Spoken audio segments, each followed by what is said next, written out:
Hello, coaches. Welcome back to another episode of Coach Better Spotlight. In today's episode, we're chatting with a very special guest, Steve Barkley.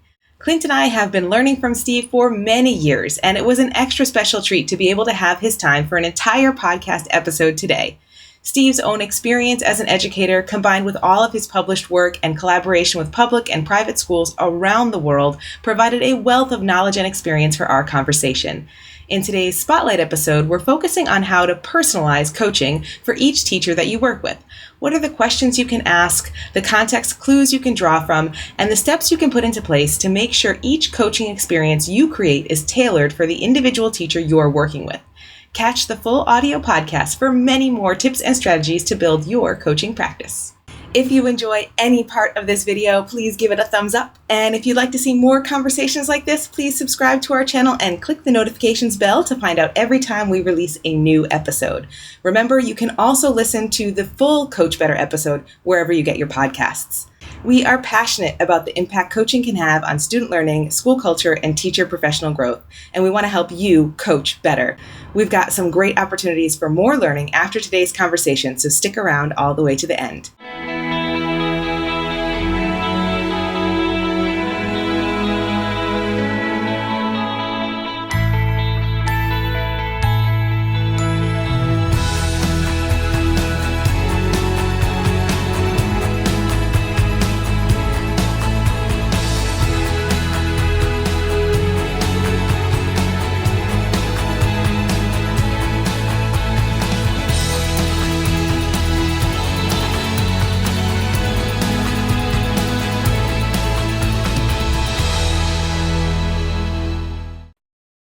All right, welcome back to another Coach Better podcast. Today, I am super excited. Clint and I are both super excited because we're here with Steve Barkley. And Clint and I have both been following and reading and learning from Steve for so many years. So it's like a super honor / pleasure for us to be interviewing Steve on this call today. And I know that most of our listeners already know who Steve is, but I'm going to put him on the spot and ask him to share a little bit about himself and his education and coaching experience, just so we have that straight from his actual mouth in his actual words. So Steve, thank you so much for being with us, and tell us a little bit about you. Well, thank you for having me on. And probably the most important part of what you said is you've been listening to Steve for so many years. So, as an expert in the field, a large part of people working with me is they get a history lesson along with any information about coaching. So, just a real short part of that story is I began my teaching career in 1970s, and I was in an experimental program that had me student teaching for an entire year from September till June in a grade 4 classroom that had a master teacher, 2 student teachers, a graduate intern, and visiting professors. Holy cow. So I spent an entire year being observed and getting feedback every day, straight through the year. So every day I taught a lesson. It ended with leaving the room with some adult and a cup of coffee, getting feedback on what had happened, getting out my lesson plan for the next day and making changes or modifications based on what I had just learned. And then I spent the rest of the day watching other people teach and having similar conversations. So with that as an introduction to teaching, I then started teaching in public school in New Jersey, and I was in a open concept middle school. So that was 4 people working with 100 plus grade 5 and 6 kids in one large open room.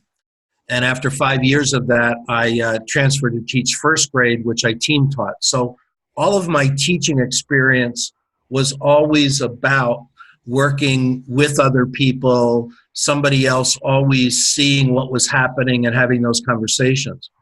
When I became a teacher trainer and I began to travel to other schools, I was shocked to find how different my experience was from everyone else's, or for most people, and to meet teachers who said in 5 years they hadn't watched another teacher teach.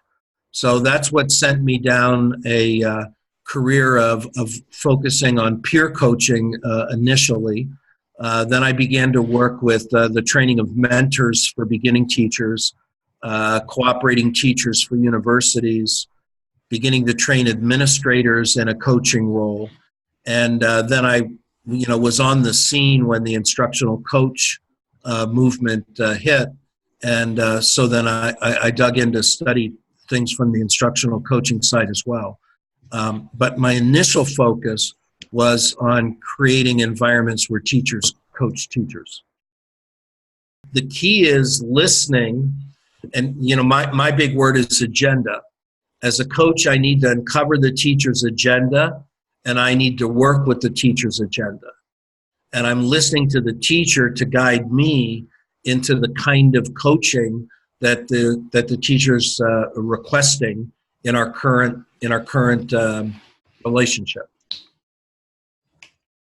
What are some key, and you may not have an answer for this, I'm not sure if this question is reasonable or not. What are some key things to look out for as you're listening to be guided by the teacher? Are there some key phrases, some key even like posture changes, anything that the coach can be like, oh, this is what they really want that you have noticed or could reference? Well, I'm always reading people to look for interest. And in my consulting work, I'm often telling stories about other things I've done, other places I've been, and I'm looking for the person's response to one of the stories, which tells me they've got interest there. And that's where I am with a teacher. I'm looking to find that spot of interest, and that's what takes me into the teacher's agenda. And then getting the teacher to describe the future the teacher wants to see. My work is built heavily around changing student behaviors, because students are the ones that cause learning. The teacher doesn't cause the learning, the student causes the learning. But the teacher has to create the behaviors in the student that will cause the learning. So when I can get teachers to describe to me what it is they want to have their learners doing, what's the difference between what your learners are doing now and what you want them to be doing, and then what are your thoughts on how we get there? And I can tell when you don't have a thought of what you possibly could do to get there, then that's the spot for me to throw out an idea that I have. But I'm going to try and pull your ideas first, if you have them, and I can reinforce them, or I can work with you to refine them. But if you know that what we're working to do is to create a picture that you've told me you want, then that's how I know I'm working from your agenda.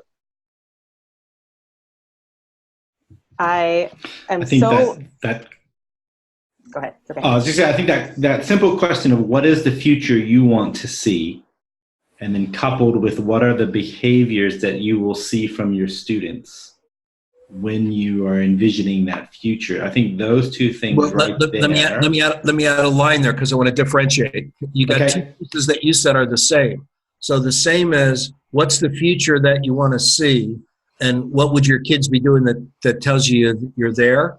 But the critical one is, what do the students have to do to get there? Right. And that's the one that I've been labeling as learning production behaviors. So if you told me that you wanted to be able to play this piece of music for a concert, and I see where you are now in your skill set, as a music instructor, I can come up with the things that you need to be doing that will cause you to get to where you want to be. So as a maths teacher, I need to be in the same spot. Here's the future, what I want to see my students do. They can't do that now. What is it that I need to get them doing? So sometimes when I'm working with a new teacher, they don't know what that is. Right. And that's really a struggle. I'm trying to design instruction, and the purpose of my instruction is to get you to do something, and I can't even clearly identify what that thing is that you need to do. And then as a coach, that's the part I have to help the new person figure out. We have to know what we got to get the kids to do before we can start figuring out what teacher behaviors I'll take on in order to get that behavior. Kim, there's something you wanted to ask earlier. I just wanted to say, that whole approach that you have of sharing the vision of where you want the teachers to go and having that be the agenda that you're trying to follow and listening for the clues from what they're talking about assigns you your role in the conversation. That, like, I just love that, because I feel like that's coaches and teachers need that flexibility to be in the moment and recognize what's needed in this moment, as opposed, I often struggle with like frameworks and models because I feel like they don't always work for every person, every situation. And so this ability to be able to be flexible, and if both parties understand that there is flexibility in that conversation, in that framework you're working within, I just think that that is the way that allows the coaching to be most personalized as opposed to most formalized. I don't know if that's the opposite, but that's how it's like shaping up in my head. Yeah, let me give you an example that might illustrate that for you.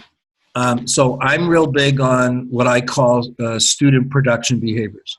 So when I'm coaching a teacher, I'll ask the teacher in a pre-conference, one of the questions I'll ask is, what's the most important thing you need to get kids to do during the lesson today? So a teacher might say to me, well, I need the kids to understand. And as soon as she says that word understand, I'll call timeout. Okay, understands the outcome. So the kids are coming in the door not understanding. You want them to walk out the door understanding.